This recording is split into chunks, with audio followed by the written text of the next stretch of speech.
much. Just gaming. Hell yeah! You playing some Melee right now, or what's going on? No, I just played like a set, I don't know, like 10 minutes ago. Okay. So, What match? Like what matchup and stuff? uh, I think it was a Falco. It was like his name was like Bong Ward something. So he's putting the pressure on early. Nice. Yeah, I feel like Bong Lord 7 is definitely like the type of when I hear Bong Lord 7, I definitely don't think like passive Falco. Yeah, he's gonna do something very interesting. Yeah. For his match, yeah. So with that in mind, welcome to your first session. You had a lot of things. I took a look at like the things. It sounds like there's a lot of things you want to work on. So with that, I want what the first thing I wanted to kind of get is a sense of like what are your priorities here? Like which ones are most important to you? Like if you had to pick them, like maybe 2 or 3 that are the most important, which ones would they be? Okay, so I think right now like 2 or 3. I think like I get reversaled a ton, and I'm Falco, so I'll just die in like one hit, and I think I lose a ton of games like that. And then like my punish game, like I feel like it doesn't matter how much like coaching VODs or like mango combo videos or stuff. Like there's just something about it that I think I'm just fundamentally doing wrong, like setting up for it or something. So like my punish game, I feel like so weak compared to the players I play.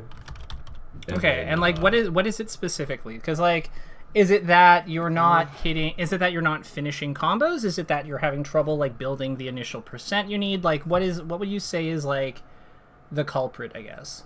I think it's like I get a lot of stray hits, and then it makes like there's like Falco-ritis, you know, like kind of like arthritis after like 50% or something. It's like actually kind of hard to kill people. Yeah.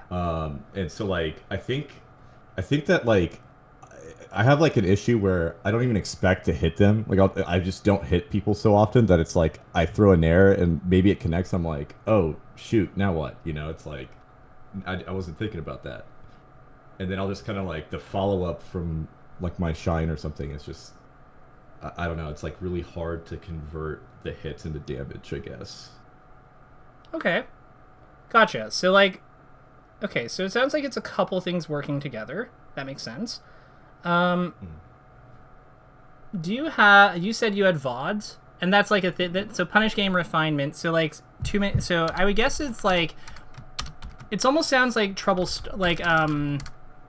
beginning the combo. Really, that would be something I'd want to flag. Because if you're getting stray hits, that's like that would be that would be what that describes. Okay, this is good. This is good.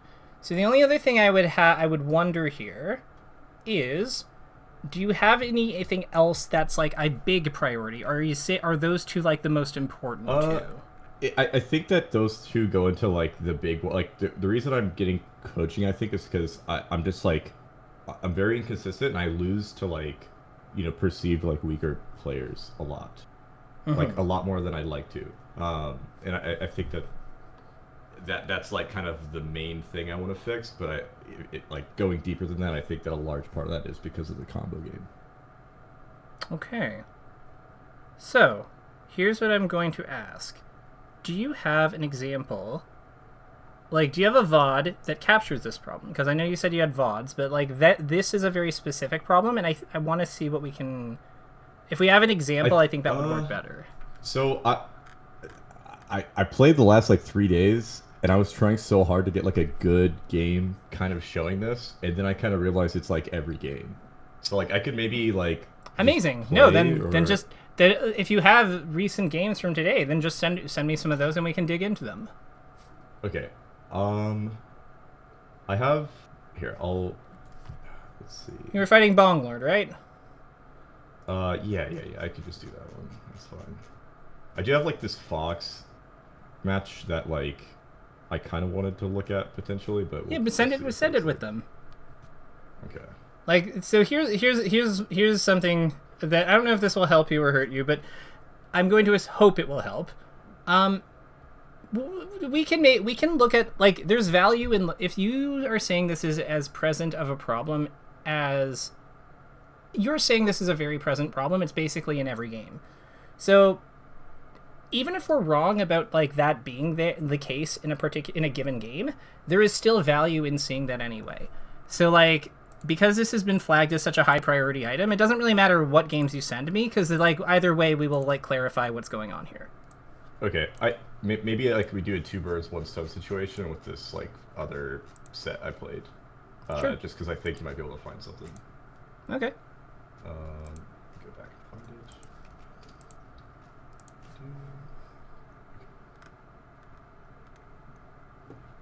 That.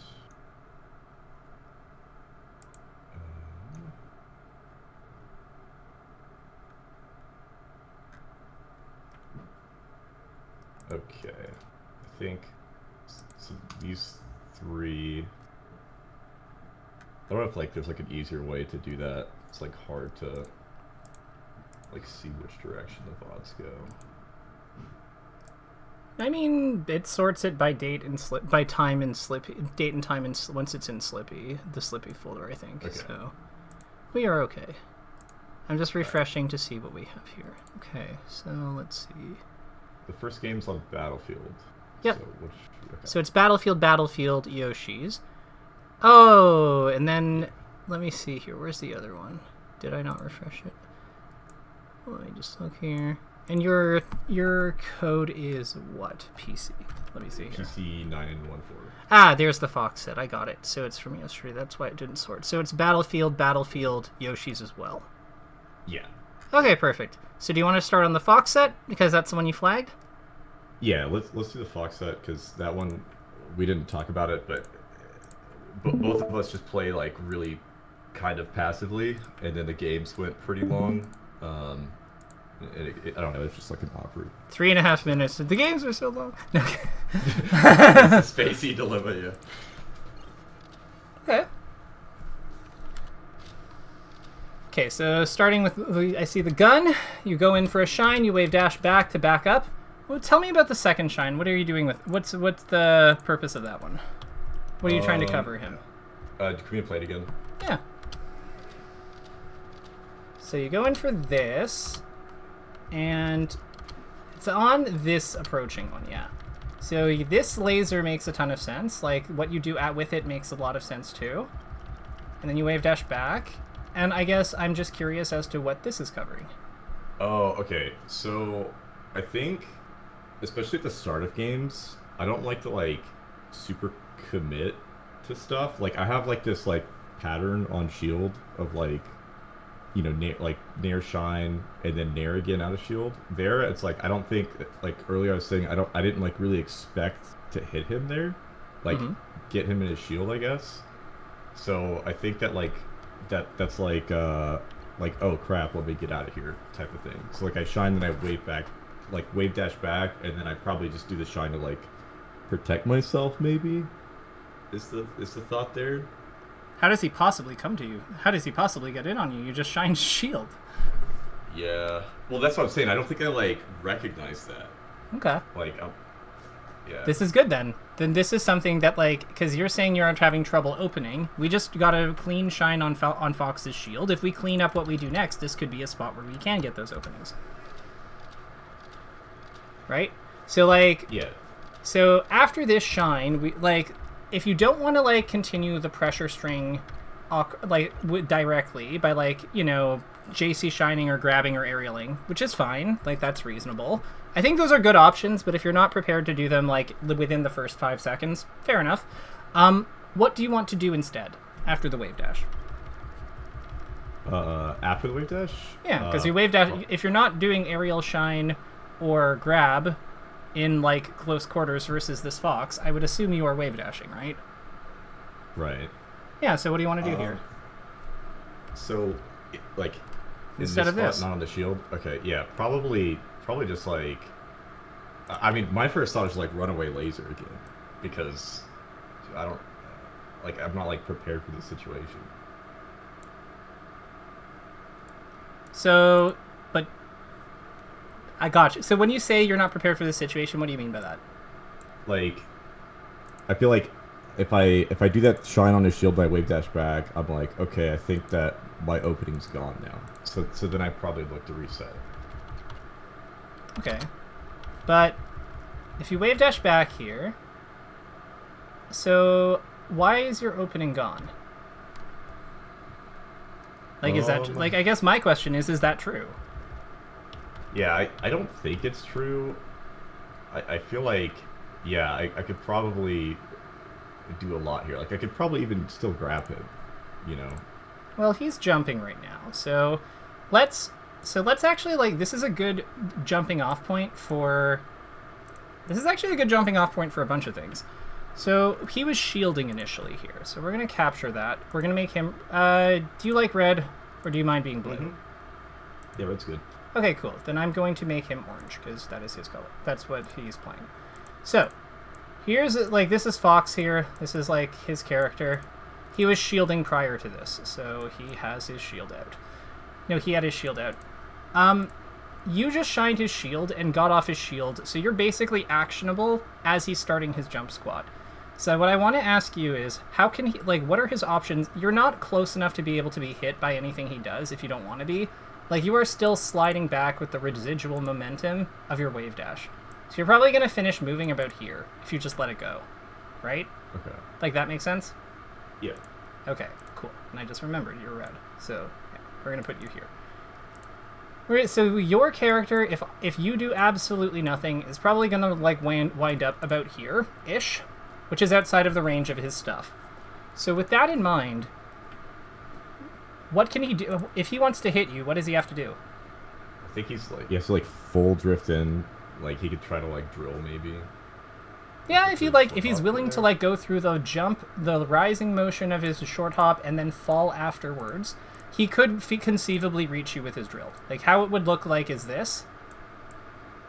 Right? It's kind of like that trajectory, but yeah, he could do that. He could also do that with his full hop, right? It'll look like similar, but, like, just higher up. It'll look kind of like this. He could also wave dash, which would look like this into shine.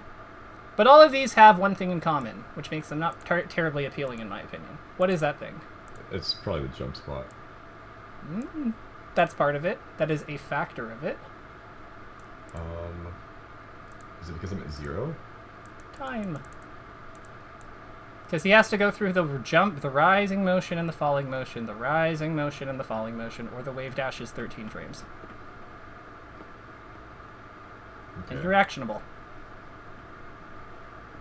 Do you see what I mean? Yeah, so I should be able to react to whatever he wants to do.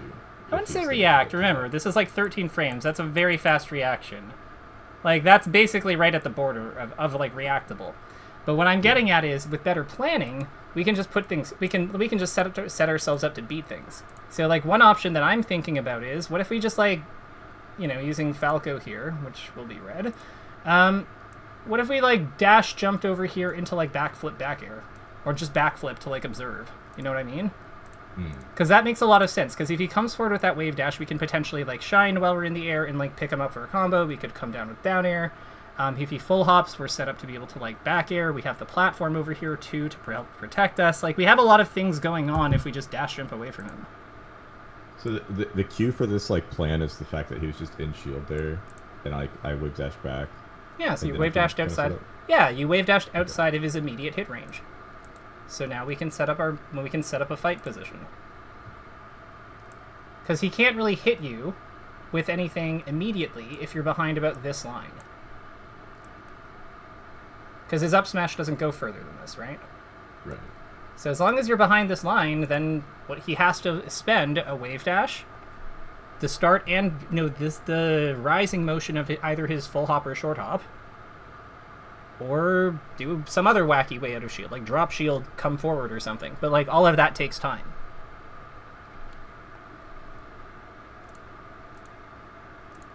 Okay. Yeah, I see what you're saying.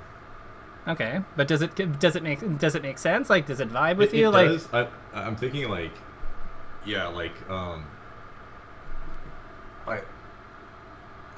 been trying to like get my like situation literacy up, I guess, because it's like hard like in game for me to kind of like see this, you know. Like I think like that's why I brought up like the Q thing.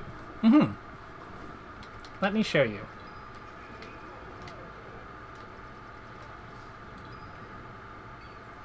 So, up smash. So you see, like, the Q really is... The Q is just like us being outside of that range. Because it's like, as long as he doesn't hit us, and like, I'm not doing these perfectly every time, but like, as long as he doesn't hit us with like his immediate thing, we can like see how he exits his shield and react accordingly. And if it's like, and if he's not doing something that like fast, like or that laggy, you know, we have to like plan our like movement accordingly, because we don't like, if he wave dashed forward, for example, right? I'll make him wave dash away just so you can see like how fast it is. Like, that is quick. We're not going to be able to, like, follow up on that. Like, we're not going to be able to react to him if he does the fastest thing possible out of that motion. It's just not possible. But this is why there's a certain, like, predictive or, like, anticipatory element involved here. Because we just have to have one. So this is why I was asking, what is that shine covering? Because if you had delayed it, it could actually catch him for wave dashing towards you or rolling towards you. So it's not that the shine is a bad option, it's that when you did it is a bad option. Yeah, I do that. I feel like I'll make I'll do like a move like too early. Like I know that I'm supposed to hit a certain move. Like, this is like a bad example, but like that shine is just like another, I guess, like example of that. Like I know that can be good, but I feel like I just pull the trigger way too fast. Yeah. So, like, I would say, like, one thing here is that, like, if you're going to, like, back up like this, you can see that, like, there's going to be a certain amount of time that it takes for him to wave dash. So, like, you see, like, how I'm setting myself up to, like, be, like, on this, if it were me, I'd probably do something like that. Because I have access to, like, the tools I want to, like, intercept his full hop, like that back air. Or I have access to things that I want to, like, intercept him on the ground, like down air. I also still have access, because you're fighting on battlefield, I can also double jump for top platform out of those motions in case like he comes forward and there's something dicey or I don't want to like fight in that spot for whatever reason. So it's like leaving yourself pathways to like for different plays out of like the setup that you're doing after the fact, like out of the setup that you're using. I got you. But it's all made possible, but the only reason that you're able to do this is because you're outside of the range of his immediate, like, you're not under pressure right now, because you've moved out of the way of danger. So you're able to cover, so, like, from this spot, you'd be able to cover options, like, with, you know, if you dash jump over here and backflip, you could, like, back air in this area, you could fall on down air, you could double jump to top platform, you could, like, double jump waveland with this platform. You have all these options available in these different paths that are, or you could even just laser if you think he'll, like, do something somewhat passive. But you have these options available to you because you're not immediately at risk of getting hit. If you were closer, like if you were here, you would probably have to just make a decision. Because, yeah, like, what if he up smashes? What if he shines? Like, that's what he's doing, right? So, I would say that like the biggest thing I would say there is just like understanding like that there is travel time after you hit somebody's shield if you're outside of their immediate stuff. So, yeah, so there's less of a need for like a frame trap. Okay. That was bad. We don't look at that. That's like, that'll get. I thought he was doing like a chump check thing where like sometimes they'll jump off the stage. It's like a bad shine, and you can kind of get. Oh, I do this down air too. I was just dead anyway. I mean, like, I don't think this down air is that bad of an option. I just think that like, I think that you had to commit to it if you wanted it to work.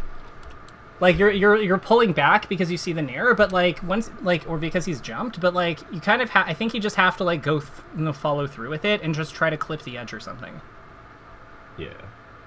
It's like you've done the high risk play, you've seen it's not going to work, and now you're like backing out of it, but you've already all in. Okay. So you just have to like follow through on it. Does that happen a lot? Like where you've gone for something and you second guess it, and then like just kind of like try to like. Maybe it's hard to tell. I feel like this happened again. Look.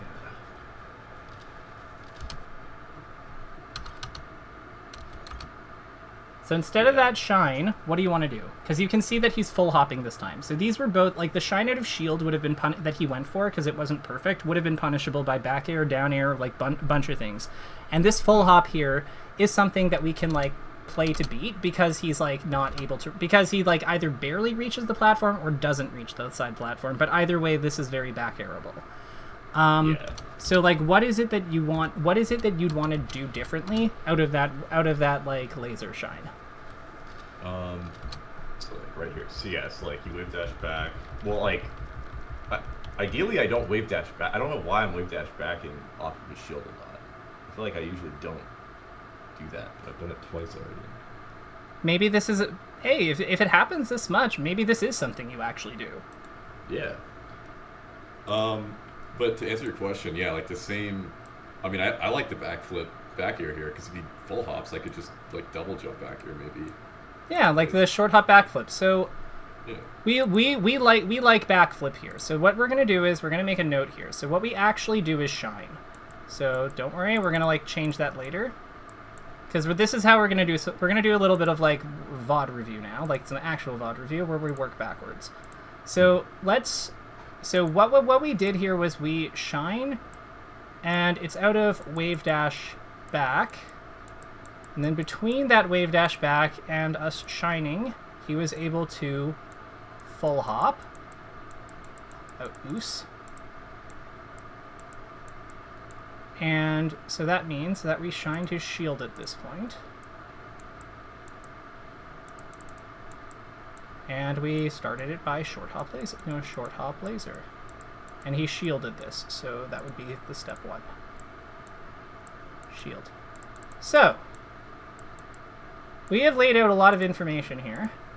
We're gonna map out. We're gonna add some some visuals, so we can see how this happened. So this is like, so this is us. This is him.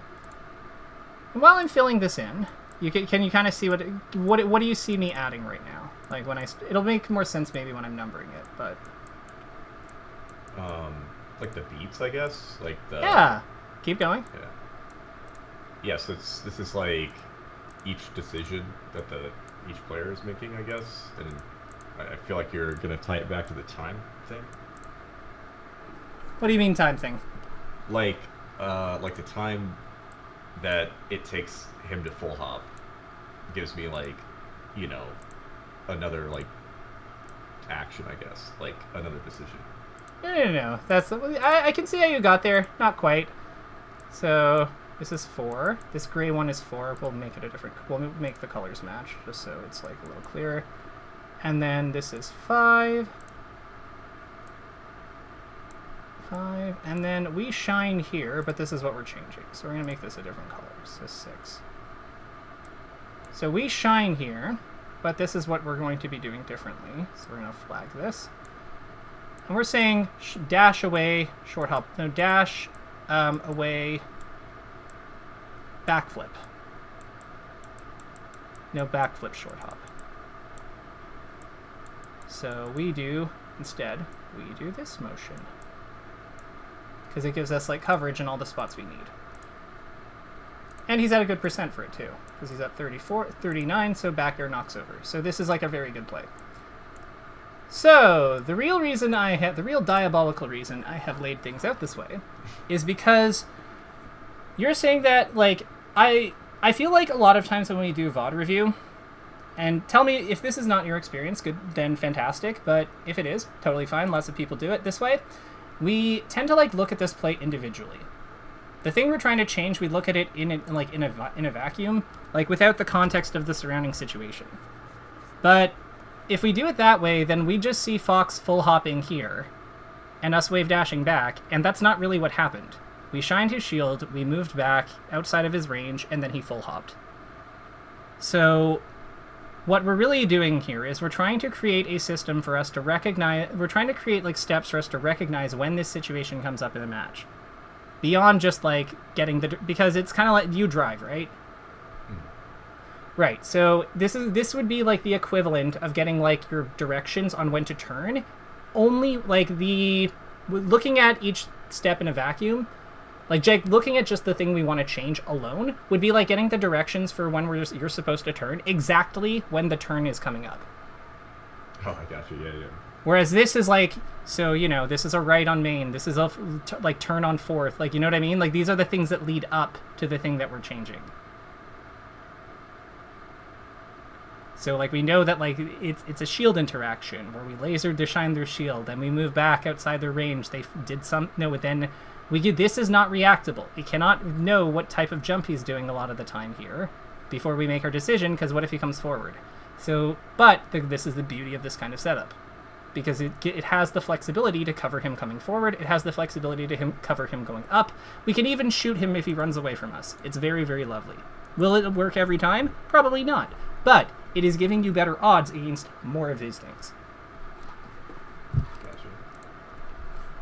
And now we can see how it comes up. Because it doesn't just instantly happen. It's like there's things that precede it. Heck, look, this is another great example. Look at the thing that follows. Yeah. Right? This is a very similar situation. We could, like, structure it the same way if we wanted to. I think that what you did was better, because it's probably going to kill him, but, okay, don't know what happened there. Actually, let's talk about what happened here. I really like your choice to down smash him here. I think that was a really good call. What happened on the edge guard? What's the plan here? So, there's, like, a flow chart that, like, I don't do a great job of trying to do. Like, it's like a, if Fox is above ledge, stay on stage. If he's at ledge, grab ledge. If he's below, refresh. So, like, I stay on stage here. Okay, and this could work. I think the laser was not great because it was super low and he's like way up there. But the laser stops him from yeah. falling. Yeah, true. So you know he's not going to ledge. I feel like this is hard. Like, in my brain, I see this and I'm like, this seems hard to back air. I feel like I might go behind him or it'll click or something like, you know what I'm talking about? Yeah. I think I'm, like, that's just what I, like, feel, but I feel like a better player could hit this. So what I would say here is okay, let me see here. So what would I do here? Let me approach it that way. Okay, love that. I would probably... Okay, so I'd do two things differently. I can see one thing I'd do differently. So first thing is I'd shoot a short hop laser here on this platform to cover, like, the jump, and then I'd fall through and shoot another one. Yeah. So, like, the first step I'd have that would be different would be, like, instead of having just this being the only laser, I'd probably want one out, like, firing like this. Mm. And then after that laser comes out, I'd then want to shoot another one down like this. From the platform. So it's just like land on platform, Isaiah drop, and like another laser, something like that. So I'm going from here to here.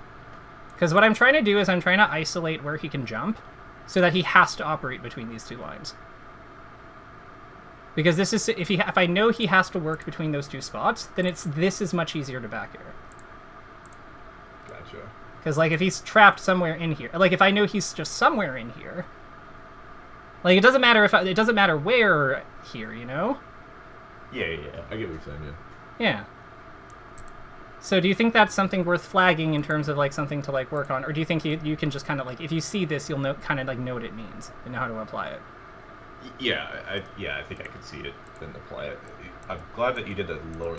Usually I think I would do, like, a high laser. Like, I would just, like, shoot a high one to try to hit him again, and then he would just fall to a distance where he'd maybe go for ledge. Like, that's... But yeah, like, I see what you're saying. Yeah, so it would be like this, and then, like, if he like, from here, how you work the edge guard is pretty straightforward. Like, actually, let's for posterity, tell me what you do. So let's say let's say he up B's here. Oh, yeah, please. Okay. You've landed here. Even if I don't, like, so I think he's gonna up B, or no, you see him do it. You've just landed. Okay, so I just landed. He's up Bing. Mm-hmm.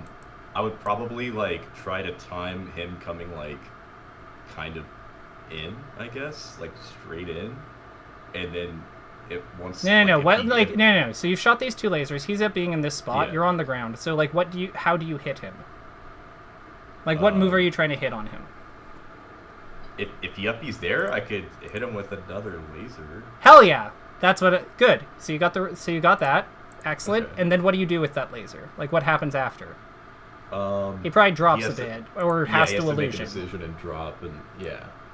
So he goes here, basically. Or he either goes here or he goes here. Yeah, if he goes to the first box, I feel like I'd probably... I feel like I could just stay on stage and either, like react to the... Like, if he goes in, I could down smash, and if he goes up, then... That's really hard to get to the ledge there, I think. I don't even know if you Yeah, down smash reaction. Yeah, a down and then just if he goes high, try to cover that. Or bear. Yeah. And then for B, it's just grab edge and bear. Probably. Yeah. Yeah. Yeah, this makes sense. So like we're also formalizing some of these positions too. Because it's like really, so I get the impression. So when you're looking at recovery, when I look at edge guarding in general, like here, we'll look at a different example. That situation's not terribly conducive for like what I want to show you, but I think that one of the things that's helpful is to think about like what space the opponent has to travel through in order to make it back from their position. Because like there's some spaces that are mandatory for them to move through, right? So then it's just like, so what are our tools for covering those space? Like what tools cover space? Yeah, like, and when we move with it, how does it work? So I think that this is going to be a good example. Yeah, so like he's dead, but like this is actually a good example of like the idea that I'm like trying to get at. So let's look at like where he's starting his up B from. So this is an obvious one, but he has to travel. He basically has to travel through one pathway to make it back, which means that the space he is required to move through is basically this. Right? Yeah. Cool. But what if he was in a different spot? So like, what if instead of being here, he was here? What are his like range? What space can he move through to make it back? Almost not straight up, but like almost straight up, like very very sharp angle. Like here? Yeah, like probably that'd be crazy, but yeah. Yeah, so this is like he has to have a cheater angle, but like he totally can do it. Yeah, for sure. Yeah, so like with this in mind, so I would say really the space that's most important to cover is like this area, isn't it? Why isn't it like closer? Oh, you could make. To... Oh yeah, you could. Oh, that's just human error. Like you could make a case that it's like more like this. Oh, okay. Yeah. But like this is the. But you see what I'm getting at. This is the general area that is most important to cover. So, I think a common mistake that people make when dealing with this is they like stay on stage. This is why like I don't really like staying on stage in general, when it comes to these kinds of edge guards. Like when they're dealing with like big sweeping angles.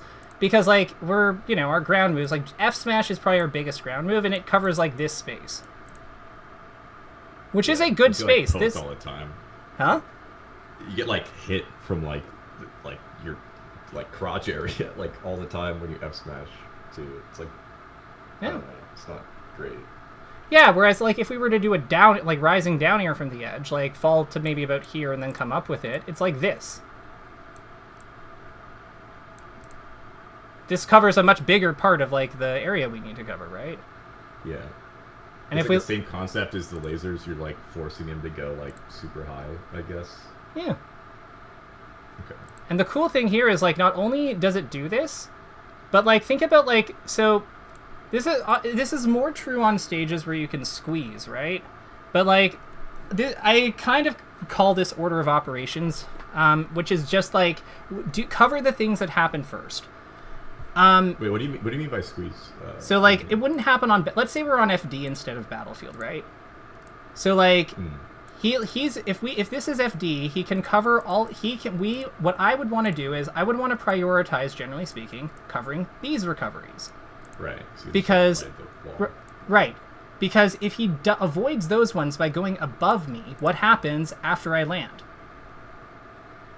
Or after his up B finishes. He doesn't just immediately snap to the edge. He has to fall a certain amount. So there is a second opportunity to hit him. Right? Because if we miss our aerial... But the same is not true if he successfully squeezes. Because like he's just... If we do this ledge hop aerial and he squeezes perfectly on FD, he's just going to grab the edge immediately. Because he will grab it out of the completion of his movement, because that's just how Bs work. So you're covering these ones because these ones don't give you a second chance, whereas these ones do. And like, in practice, there is value in covering like these ones first, especially if people have habits, because like sometimes you can read them with down airs and stuff. Like there is value to the others, like to the other side of this. This is more to just kind of like give a sense of like how you can structure things to cover more things at first before you have a read on what somebody's like specific habits are. I got you. Yeah. Casting a wider net. Does this make sense? Yeah, no, I think it's helpful. Yeah. Okay. What are you learning from that? So tell it back to me. Like, what did you learn here? What makes sense to you about this? Because you like kind of block part of their recovery, and like they either can die to it or choose like a pretty bad option to like go high, and then I get a second chance. So like on paper, it sounds really good. Yeah. If that makes sense to me. Yeah, absolutely. And it's like, it's not really that they have a bad option, it's just more like they have another, because I don't really like do good bad options, like especially in positions like this where your pool is so limited. It's just they don't have an option other than to like just work with the up B they have. And it happens to have end lag. And like it happens to have, fall time that they're hittable for. Ooh, so tell me what happened here. Yes, I think this is like one of the things where it's like I get a shine and it goes nowhere. Like this should probably just be another shine, like for sure. I don't know what else I'd hit him at 8%. Yeah, so I see him. So what went wrong here? I think maybe I didn't expect to hit him. It's hard to tell. I mean, I messed up my wave dash, but it's fine. And then No, that's a. Oh, why are you saying that's fine? Because that's exactly the problem to me. Like, oh, is it really? Because yeah. So like here, so no. So like, this is good. This is good. Because this is something that you and I disagree on. So this is an opportunity for us to clarify. Because I'm thinking if you having to double jump here is the entire problem. If you had landed on the platform, like let's say you wave land in place here instead of going forward, what do you do with this shine? So, I kind of forgot like his trajectory, but maybe you could up tilt. Maybe you could get another shine. Just watch it. Just watch it back and watch it back and tell me. Okay. Okay, yeah. I feel like that's just a short hop shine for sure. I would pillar there personally, but that short hop shine is perfectly reasonable too. Wait, can't he like if I pillared him there, wouldn't he? It wouldn't be true. He's so high up. I'm pretty sure that connects. The down air will connect, but when he comes back down, like if I say I'm on the right side of him because I wave dash in place or something after the shine, and then I dare him there. If he goes down to stage, I feel like that's not. The wonderful thing is we can just use Uncle Punch. So he's at 0? I think I got him to 8 or something. Well, that was the shine's damage. So, like, we're shining him basically here. And what was his DI? It was, like, slightly away, kind of, right? I'm like, really bad with DI. Okay. So let's just say it's, like... Let's say it's, let me just check him. Oh, this is no DI, I think. Wait, trajectory DI random, so none. That looks about right, because he was about here. So you're saying that he's going to be like... You're saying that he's maybe about like here. You're saying that he's going to get out of that? Oh. Okay.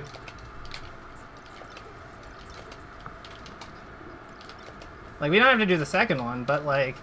I feel like this is just going to link to him. Yeah, I guess... Yeah, I mean, I agree with you. I think that connects. Why do I think that doesn't connect? I don't know. Let's confirm that, so we're not like making things up. So,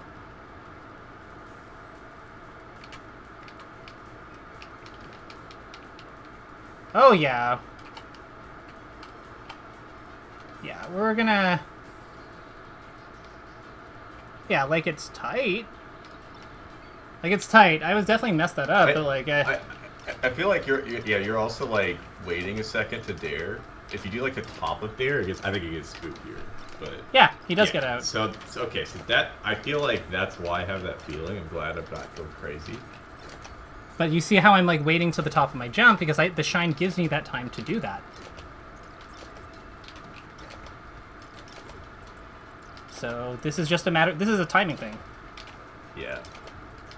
You still can make this work, to be clear, but I just want to... The reason I wanted to, like, ask about the pillar thing is because the pillar thing to me represents something valuable, because this is a different way you can do the aerial. Right.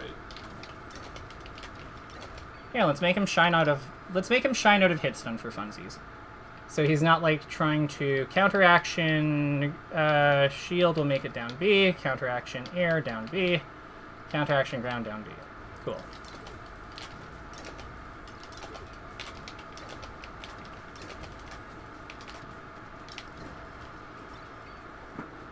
So yeah, we can totally get him on that.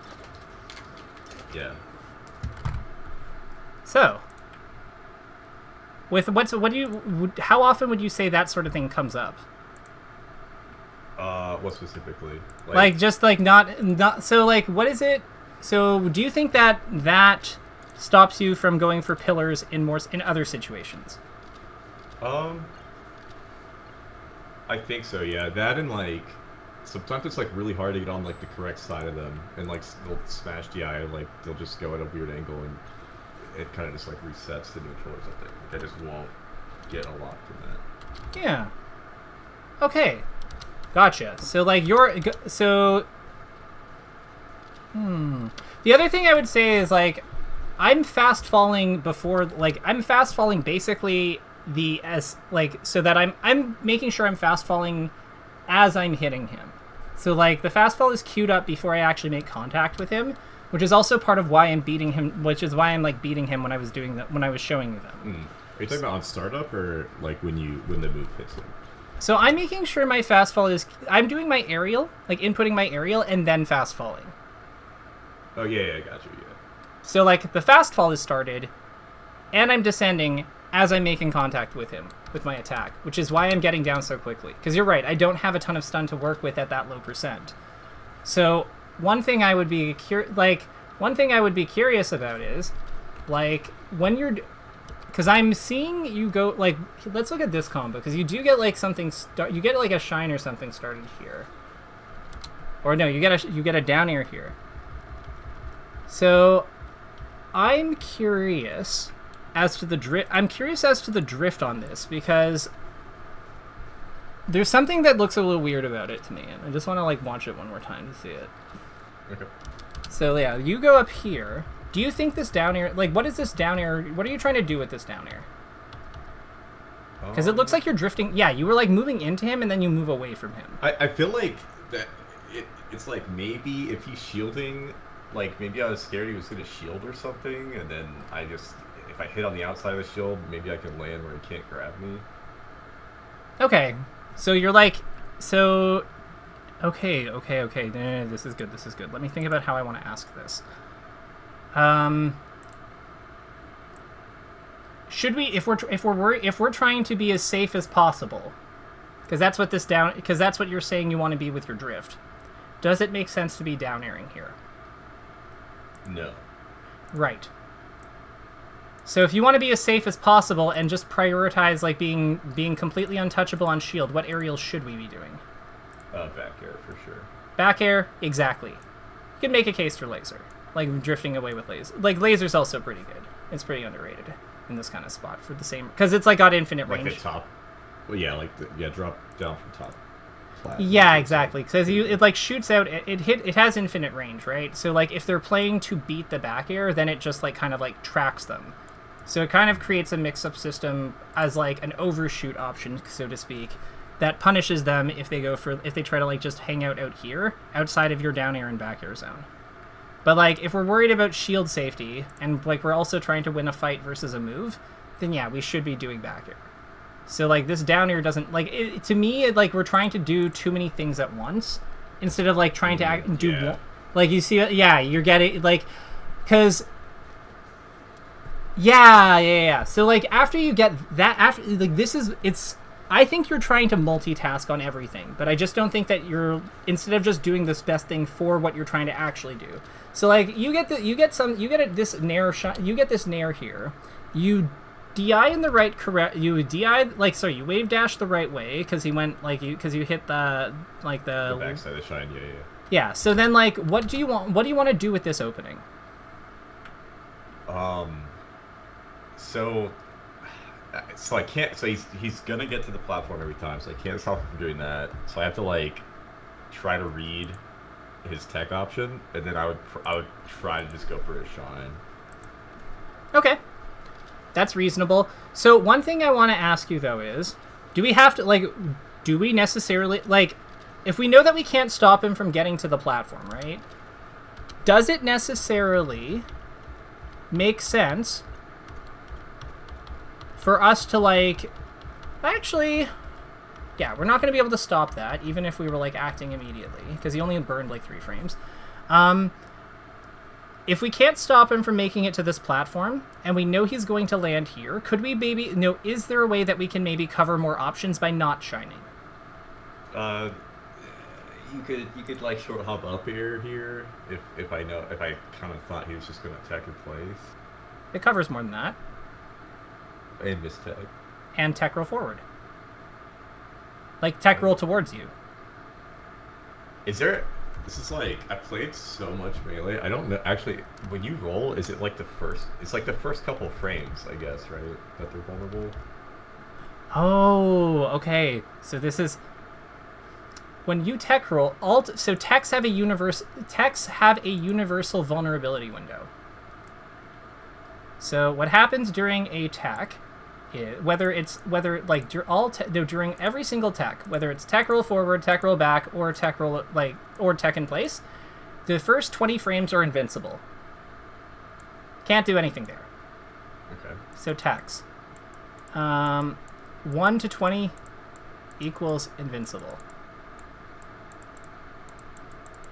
and then from that point, tech in place. So in place is vulnerable from 21 to 26. Ends on 26. Then for tech rolls, in contrast, it's 21 to 40. There's an exception to this, except Bekas. Except rats. Okay. They're 24 to 26 because they're special. Okay. But rolls are 21 to 40. So you could actually just time your up air to hit the vulnerability window because it's shared by the roll. The roll is going to put him here, basically, right? It's going to be like from where he is to where, like from where he is right now to where he rolls to. He's just going to he's not really moving at all. Like he's just going to move to here instead of being here. So your up air absolutely would cover both of this. You could even hop up with down air forward like so, and cover both, like instant double jump rising down air, and cover both of these as well, and then still land on the platform like here. Oh, this raises a question. I've seen Mango if they get to the platform and he's not prepared to cover whatever they're doing. This is kind of a bad example, but he'll land on the side of the platform, kind of close to them. Yeah. And I've been trying to do that, but I don't know what to do after. I feel like it's so hard. I don't know if I'm just too slow or what's going on. It's usually they're just shielding or something, and I still feel like it's spooky. Yeah. So what I would say here is that actually raises an option that's pretty solid here, because you actually get up to the platform pretty quickly here. So let's look at let's actually look at your hit window here, because I think that so basically what Mango's doing is he's just using the thing that the principle that I've told you about, how there's a universal hit window that you can work with, but what he's doing is, so he would be he'd basically be wave landing here. What he's trying to do is he's trying to cover these options, because the other place that Fox can finish is over here. right? Because like we also have because 3 of the 4 tech options are all on this side, and then there's 1 over here. So 3 of 4, 1 out of 4. He's just, by going here, Mango's able to, just covering, like, the majority of the stuff, and if they roll away, then remember, rolls take way longer than tech in place and no tech. Because no tech is, like, also a 26 frame action. So it's just, he's just, like, putting himself in a spot where he can cover the most things. Yeah, because no tech, like, here, some notes on no tech. No tech is, like, do you know, like, I know that this is frame data, so not everyone's cup of tea, but like it's vulnerable all the way from 1 to 26, then has the wake up options. Yeah, the other stuff. So like what I want to flag is 1 to 26, no 21 to 26 is always like it's a universal like window for all of these, except for with the Pikas. So, as a rule of thumb, something that you could be doing to like just to improve your tech chasing, something that you could instantly do that would be probably help you a lot is just give yourself time your attack to hit their tech 1/3 of a second after they hit the floor. Okay. Yeah, and just like try to like remember they can't leave the platform either. When they tech roll, they can't leave the platform or the surface they're on. So by positioning near the one of the rolls, if there's a surface that cuts them off, yeah, like if you had gone here immediately, yeah, you're like the roll, the tech in place, the no tech, all of it is covered. Yeah, and I go for the 1 out of 4 option too, which is crazy. With a grab, like if you think they're gonna roll, to F smash them, like yeah, like bang for your buck. I think that the biggest thing is, like, I don't really know if it's, like, one specific problem. To me, the impression I get is you're not sure of what your goals are, so you're covering, like, a lot of things. This was probably the best play I've seen from you. This laser into grab edge was really, really good, because everything had its, like, job, and you used them all effectively. So, like, not knowing, like, I don't know, I forgot what you said specifically, but, like, that, I think that's, yeah, like, a huge thing. I don't know what to do about that. I feel like it's like that's like so daunting because it's like that means everything's a problem, you know? Well, not everything. I would say that like there are situations where you clearly know what you're doing. Like this to me is a really good play. The laser is timed to go over his like options. You see he's aligned with the edge for like you see he didn't get hit by it, which means that he has to be doing a low recovery. So you take an action that then covers a low recovery effectively. You grab the edge. This was really well done. What we need to do is we need to get that kind of like processing onto other situations that are a little bit more that are a little less straightforward as that edge guard. So like as an example, we just hit Fox with a laser and we're always we're backing off like every time. But like he has to fall from this. I want to jump forward and shine him. You see what I mean? Do you think it's still like do you think a part of it's like I didn't like expect to hit him there type of thing? Like I don't know if I should be trying to like increase like the speed at which I like process like a hit or something. Does that make sense? Like well, so I feel like I know it's like this is the time to do something, but I run back because I don't know if it looks like I'm like not prepared to hit him. So when you fire this laser, are you assuming it's going to fail?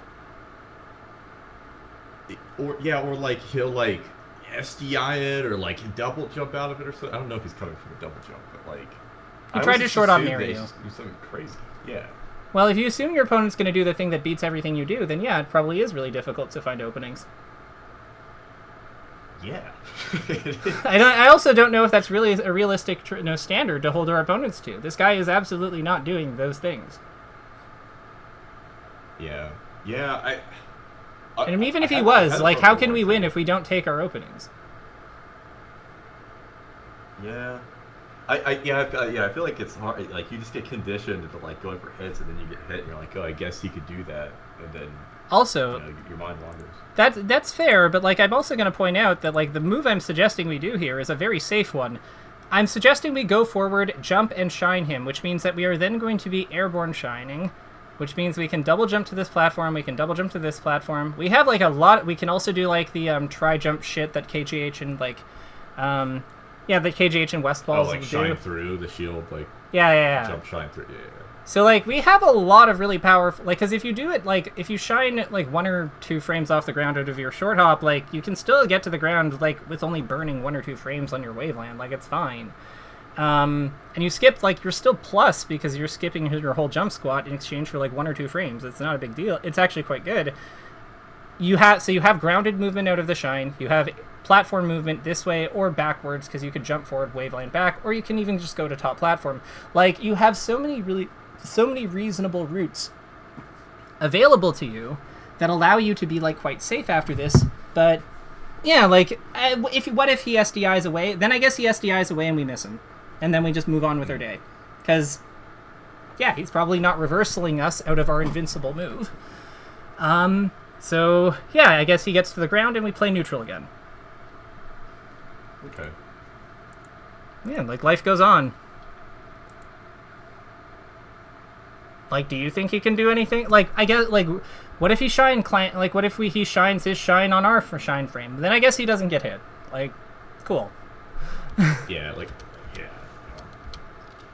But, like, the thing is like, because the other thing here is, like, you're going for a lot of, like, that was another hit that that's a hit you actually actively went for, but it's also, like, your least impactful hit that you can do that could conceivably work. Because it's like it's a grab with Falco when we have, like, we still have, like, he's at a good percent for down airing, he's at a good percent for, like, if we hit him out of, like, the air with a nair or like an auto cancel back air or an up tilt, like, those are all combo starters. I feel like we're just going for such low reward things, and I think that, like, when the move that we actually get that kills him is a shine. Yeah. Yeah, I definitely should, like, vet what I actually try to hit people with. Yeah. I feel like I just try to, if an option... Look, like, this is good. Like, hell yeah. Like, and then, okay, so don't love the grab, but I don't hate the grab. I think that, like, with how prepared you were for this, I think that we could have probably wave dashed out of shield here. Yeah. And shined him and gotten a much better reward, but I don't hate the grab, like, or up smashed him or something. Like, I don't hate, I guess his percent's kind of low for that, so maybe not up smash. But you see what I mean? Like, there's obviously, like, stronger plays available to us in a lot of these spots, but when you get damage, when you pull ahead, it is because we are going for our good, like, the moves that are good at those percents. I would have really liked to see you go for, like, a shine or something after that jab, just to see if he, like, tries to, like, push a button on you. Yeah, there's, like, it's just, I want to see us go for our stronger stuff more. The biggest thing I feel like that I see here is we're just not willing to go for, like, the moves that are, like, really good, but unsurprisingly, good things happen when we go for our good moves. You're also doing a good job of, like, you're also doing a really good job of controlling his, like, position with your lasers. Like, he's been stuck on this platform for, like, this whole time, and I get that you don't have to go over to him because you're technically ahead by a bit, but, like, I just feel like when he's, like, this boxed into a position, why not use center stage? Why not, like, put some back airs for him to run into?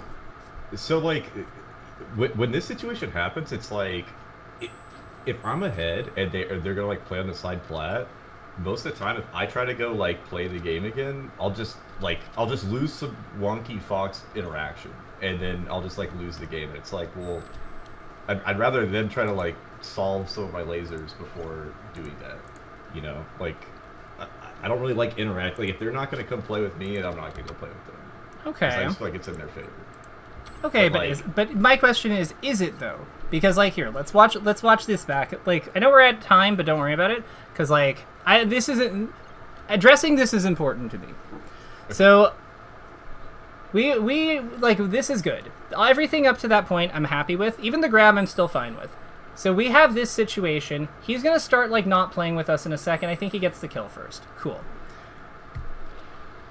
One thing I want to question here is Fox is at 35. Our back air knocks him over. It has a solid knockback. We have our up air as well, which can lead to follow-ups as well.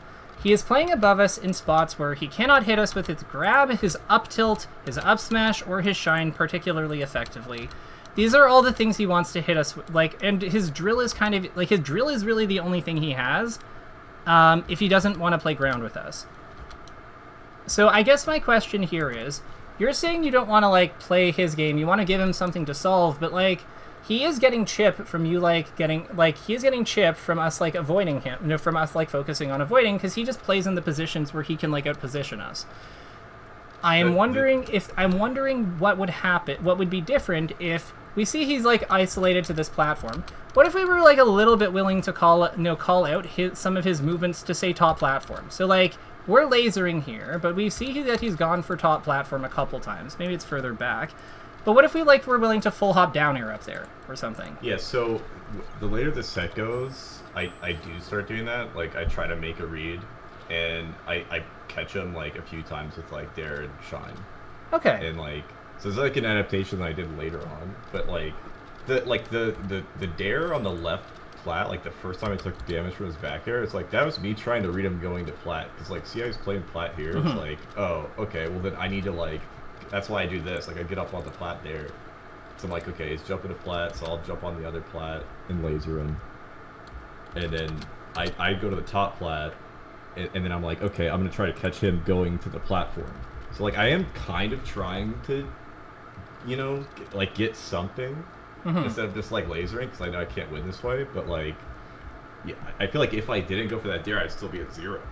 It's just like hard to like justify doing that, you know? Okay, got it. So I think that this situation is like the big one that I think that is causing problems then. Because you like jump over here with this laser, right? And then you move all the way over to center stage, but like, let me ask you, what are you actually worried about in this position with you being under your little Falco hut? So yeah, well, there's not the immediate danger. It's like if he gets on plat and I make the wrong decision, I could maybe be put in the corner or like forced to like roll to center or something. So what are the decisions he has? Like what are the things he can do, and what are the things that he can do that you're worried about? I guess just like being above, like if he gets to plat and I don't stop him from getting to the side plat, then it's like it's super scary. So like here. So basically, Yeah, we're like worried about anywhere. him like running off and landing here. Yeah, pretty much.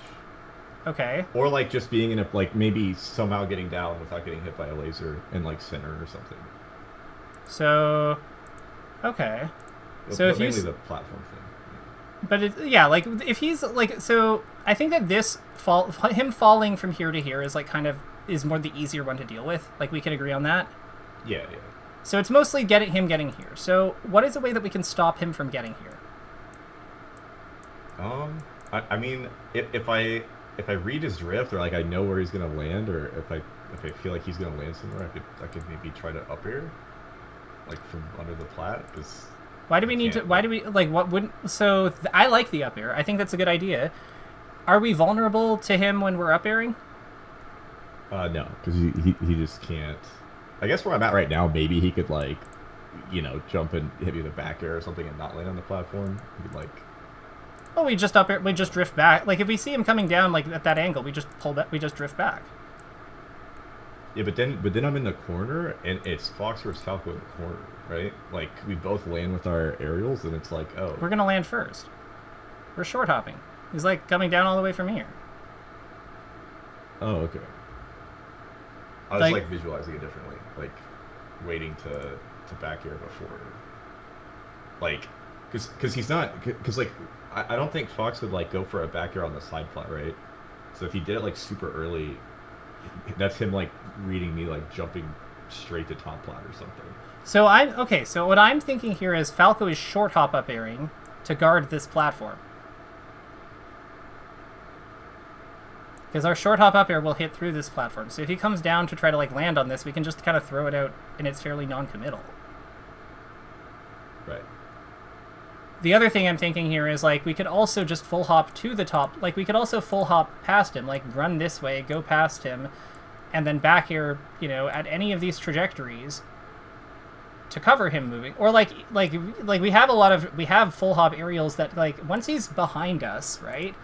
Like if we think about where Fox's hitboxes are on his body, like they're mainly like good below and in front of him and behind, like sort of like behind and above him, sort of, right? Mhm. So the instant he is the instant that he goes here and is facing like this way, His main moves are here and here, so we can cut through him with our good back air. Okay. So I guess what I'm getting at is, what I don't see a lot of from your play in terms of the Fox matchup is just like using Falco's verticality to kind of like cut him off or work around, or like go over him or work around him. Because this is also why Falco, I feel like he wins if he, like, I'm gonna clear some of this. Like, I'll give you this diagram, but like I'm gonna clear some of this. But if we have Falco, like if this is you, if you are here, like this, and Fox is here, like this, who is winning? The Falcon. Right. So, well, let's put a different alignment here. So, like, let's say Fox is here, and like we are Falco, like, here. Who is winning? I would say the Fox. You think the Fox wins in this position if we're both airborne? Oh, if you're both airborne, probably the Falcon then. Spare. Yeah, these are all airborne, to be clear. Oh, okay, yeah. Okay. Yeah, because you'd have your because you'd have like your back, because your good moves are all kind of in the same spots, but yours are just like more consistent because you're down and you're like out for longer. Your legs are a little bigger. So it's like these are kind of the alignments we want. And to me, if he's coming over to this platform, like, do you see what I mean? What I'm getting at now? Because like if he's coming over to this platform like so, he is giving us the alignment we want for winning air to air. Because we then just come up at this angle in some way.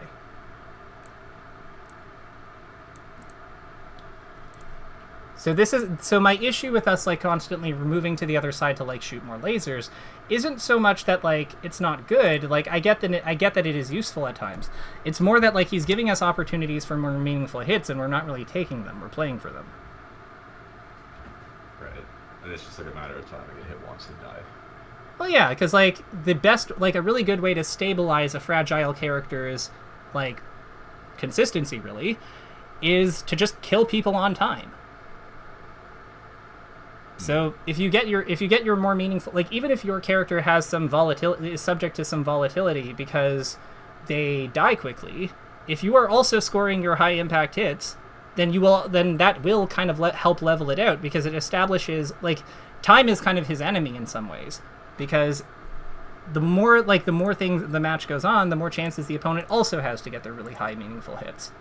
So I think that's kind of like that. I think that's an idea that I might want you to like chew on a bit, because what I see here is like we're trying to have it all on a lot of these plays, but what's like, let me ask you, at 43, what are the 3 best moves you can hit on Fox when he's like in like that corner position? Back air and maybe even like you mean like aerial or like like so regardless of where I am. So like let's say we were on the ground with him.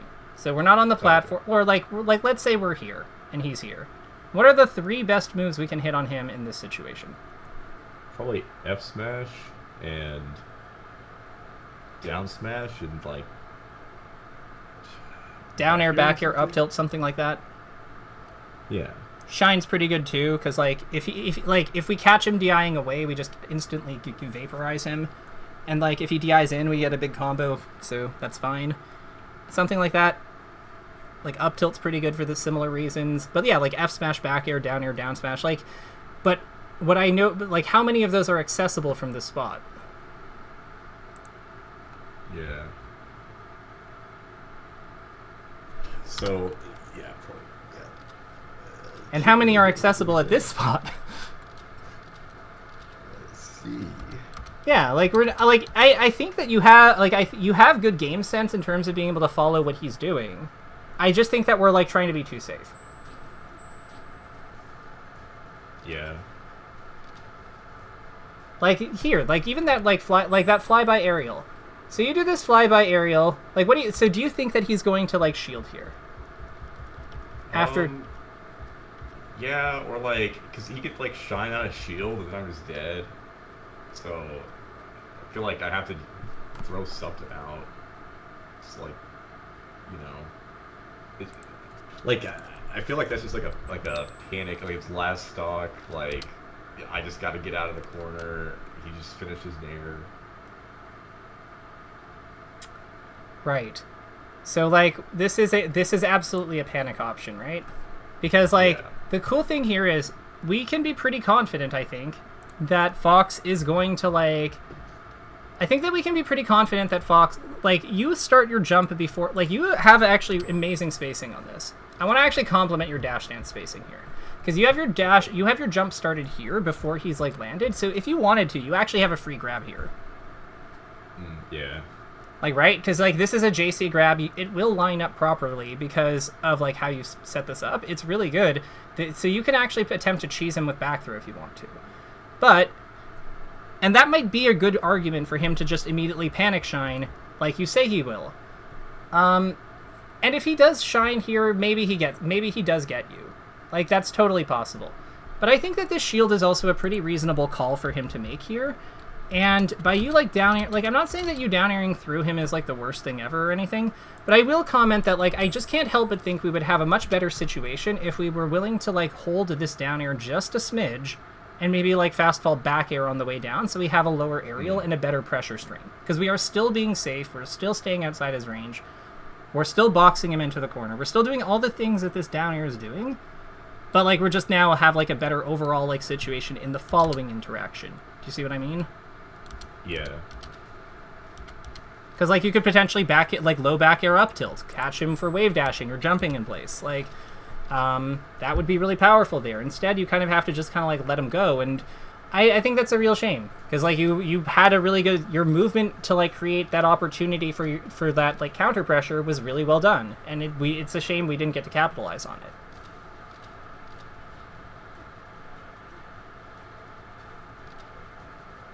Yeah, because like your awareness of like how he's moving is quite good. What I'm saying is like use that more. Like you know that he's going to head up like this. He just landed next to us because, like, and like you're clearly aware of like when he's kind of coming down a little bit, because otherwise this high laser makes no sense. Yeah. So I would say almost like throw it like observe, trust what you see, because like this like I feel like I feel like you see what's happening, and then when it comes down to like in time to interact, you worry about what could happen, and then that overrides what the response is there. So how do you? Okay, that's. I think that's really spot on. How do you like if you think your opponent's gonna do an option, how do those two things kind of go together? Like, how do we navigate what you just said with also like if I think Fox is gonna do a nair here? Like I know I've watched some of your VODs. Like you just like observe and trust your instincts to do stuff. But like, do you like consciously like prepare for the nair? Like, do you think about the nair, or I know how to beat a nair. I feel like that could be a. Sorry. I know how to beat a nair. Why do I need to think about like what do you mean consciously prepare for a nair? Like, I just you beat nair by like either beating its crappy hitbox or by crouch canceling it, or if it's high you block it. Like, we know how to do these things. We don't have to figure out how to. We don't have to figure out how to beat them because we already know how.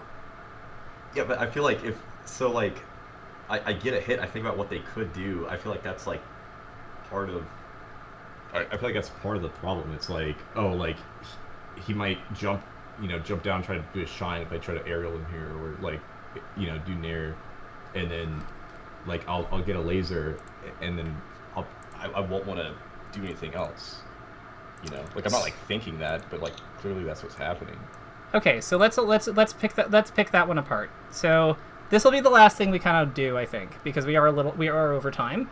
But yeah, no worries. So you're saying, what if they drop down? So I think this is where we have to like apply some of our knowledge as like a person who can think and like who can also think and intervene when these like, because now now that we've said that out loud, we know that that's probably what's going on, because we have to like bring the subconscious things out into the open so that we can engage with them. So you're saying, what if he drops down and shines? Okay, so if he drops down with shine, that means he read us with a read that only works for one frame, and he had to call out or drift what aerial we were doing and aim the shine to to accommodate one and avoid the other. Personally, I think if he does all that, then he kind of has won the interaction. Like, good for him, because if he's off on either of those in any way, we get a hit. I see. So it's just like good EV that we don't care about because it's so hard for him. That we should just do our option. Yeah, if he wins, then good for him. If he gets the 1-frame reversal that he needs to read our timing, drift, and fall speed on, like, and fast fall on, then good for him. Cool. Like, he was the best player in the world for that moment. Okay. But, like, he's not going to be the best player in the world for that moment every single time, because no one can do that. It is not possible to be that good. Unless you are Philip. Right. Right. So, like, what if they do the cracked thing because this game offers an incredible microsystem and, like, a tremendous capacity to outplay each other? Well, then, shit, our opponent was sick for a moment. Cool. That's not grounds for us not to be sick ourselves. Okay. I hear what you're saying. Yeah. Does it connect, though? Like, does it actually seem like something that you can, like, take forward, or, like, no? It's the mental Sisyphus. I feel like, yeah, it's gonna take a while for me to like what's it called? Like I'll just have to go for more options when I get like a laser like that, and then make the hits, and then I feel like it'll stick with time. You know, like I have to like train myself that, you know, they're not gonna be the best player in the world every single interaction. Excellent. That, I think, is a very important so let's do our takeaways. So I think that one is a very good one. They're not going to be the best player in the world every time. Every time in every interaction. So that's I think that's a pretty reasonable starting point. The other thing I would comment more concretely is after you've shined and wave dashed away from a shield, try set up a bait or coverage in some way, and then refer to backflip example. Other forms of coverage may involve dash dancing, up tilting, delayed shines, etc. But so don't feel restricted to one form of holding position over the opponent. Get creative. Because I think you need like I think that's a good place for you to like experiment with like kind of like exerting more force on your opponent. The other one I would comment on is let me think how I would word this. So like I would say that we've identified a a tendency really to back out of combat even in favorable positions. Refer to last diagram with air to air combat example. Yes. Suggested. It's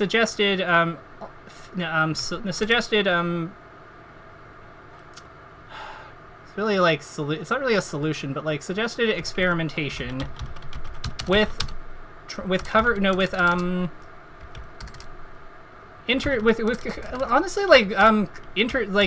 forming safer interception paths with aerials. So what I mean by that examples could be like flyby, full hop air to top plat, or short hop into double jump to position, to sneak, kind of like juke a fox by going over/around them when they full hop, etc. Like it's really broadly leaning into suggested I'm trying to lean into Falco, using Falco's higher reward attacks more, and using experimenting with his verticality. Because like the one thing about like him is that his verticality is one of his like best things. It's part of what makes him unique, right? The fact that he can full hop to any top platform in one go, it gives him a lot of coverage in like in areas with good hitboxes that other characters simply don't have. A lot of characters have to commit 2 jumps just to chase his full hop or wait till he's actually coming down. That's really valuable. Yeah, and I feel like these are things that are really these are things I think you'd really benefit from, because it's like your game sense is good, but yeah, we just need to get that voice in our head that says everything will go disastrously. We need to give him more evidence that it will not. The only way we are going to get that evidence is if we like actually do the thing.